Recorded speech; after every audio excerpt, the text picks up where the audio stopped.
Je vous le disais en titre, notre invité dans ce numéro d'Africa Norm est M. Marcel Baguidi. Titulaire d'un MBA en Management International, d'un Master en Total Quality Management et d'un Master en Commerce International, M. Marcel Baguidi évolue depuis une vingtaine d'années dans les domaines du commerce international et de la gestion de la qualité. Précédemment expert technique principal à l'Organisation des Nations Unies pour le développement industriel ONUDI, il est le premier directeur général et représentant résident du système ouest-africain d'accréditation SWAC, lancé en 2018 et basé à Abidjan, en Côte d'Ivoire. Qu'est-ce que le SWAC et comment a-t-il été créé? Le système ouest-africain d'accréditation a été créé par l'Union économique et monétaire ouest-africaine, par un texte réglementaire relevant du Conseil des ministres, c'est-à-dire le second niveau le plus élevé dans la hiérarchie des textes de l'Union, pour dire l'importance portée à cet organisme, mis en place sur la base du principe de l'intégration, en vue de résoudre la question de l'accréditation en Afrique de l'Ouest. Il faut dire que dans les années 2000, le constat est le suivant, il n'y a aucun organisme d'accréditation.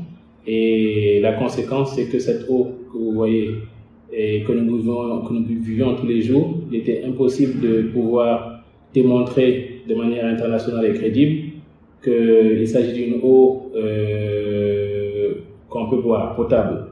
Et donc, c'était une question de souveraineté que la commission de l'UEMOA a voulu régler en créant le SWAC en 2005 par règlement du Conseil des ministres. Quel est le rôle du SWAC et ses impacts pour la zone UEMOA? Le rôle du SWAC, c'est de s'assurer que les intermédiaires, je pense aux laboratoires, aux organismes d'inspection et de certification, ce sont ces organismes qui s'assurent que cette eau justement que nous buvons, que tout autre produit est conforme. Vous voulez exporter un produit, vous voulez consommer un produit sur le marché, vous avez un service. Vous allez passer par un laboratoire qui va vérifier la conformité de ce produit et qui va vous dire si oui ou non il est conforme ou non. La vérification de cette compétence est la responsabilité des organismes d'accréditation, dont notamment le SWAC. Et lorsque ces organismes sont accrédités, SWAC, leur compétence est vérifiée. Et du coup, ça donne de la crédibilité, on peut avoir confiance dans les produits issus de cette fameuse accréditation. Comment le SWAC pourrait-il rendre les entreprises de l'UEMOA compétitives tout en profitant de la ZLECAf? L'objectif même de la ZLECAf, c'est de permettre à ce qu'on puisse échanger plus de produits entre les pays. Sauf qu'il y a des conditions pour ces échanges. Et dans les protocoles de la ZLECAf, l'un des protocoles, il est clairement mentionné qu'il faut que il est recommandé que les produits soient accompagnés d'attestations de conformité délivrées par des laboratoires eux-mêmes accrédités, mais pas accrédité par n'importe qui, accrédité par des organismes d'accréditation reconnus au niveau africain et au niveau international. Aujourd'hui, avec la reconnaissance que le SWAC a obtenue, c'est ce résultat qui est là et qui permet aujourd'hui de mieux positionner nos entreprises dans ce marché pour pouvoir permettre à nos opérateurs économiques de pouvoir effectivement échanger plus facilement leurs produits. Le 13 mai dernier, le SWAC célébrait sa reconnaissance à l'international. Qu'est-ce que cette bonne nouvelle représente pour la zone UEMOA?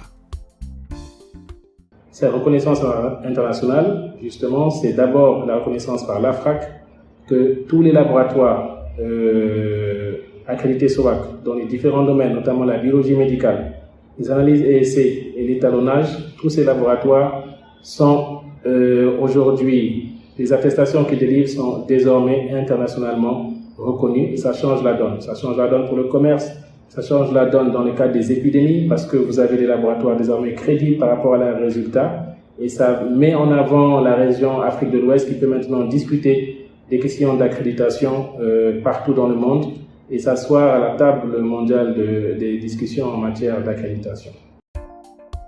Monsieur Baguidi, quel est votre mot de la fin? Pour finir, c'est de remercier tous ceux qui ont participé à l'essor du SWAC, qui fait qu'aujourd'hui nous avons un SWAC opérationnel. Je pense à ceux qui nous ont quittés, les pionniers, et nous saluons leur mémoire, mais également aux institutions qui nous ont accompagné, notamment l'Union européenne, également pour son appui financier, la CEDEAO, l'UEMOA bien sûr, puisque c'est le SOAC qui est l'organisme d'accréditation de l'UEMOA. Au-delà de l'UEMOA, nous avons eu aussi l'appui de l'ONUDI, l'Organisation des Nations Unies pour le développement industriel, et également la République de Côte d'Ivoire, qui abrite le siège et qui a mis tout en œuvre pour que nous ayons un SOAC opérationnel à la disposition de tous.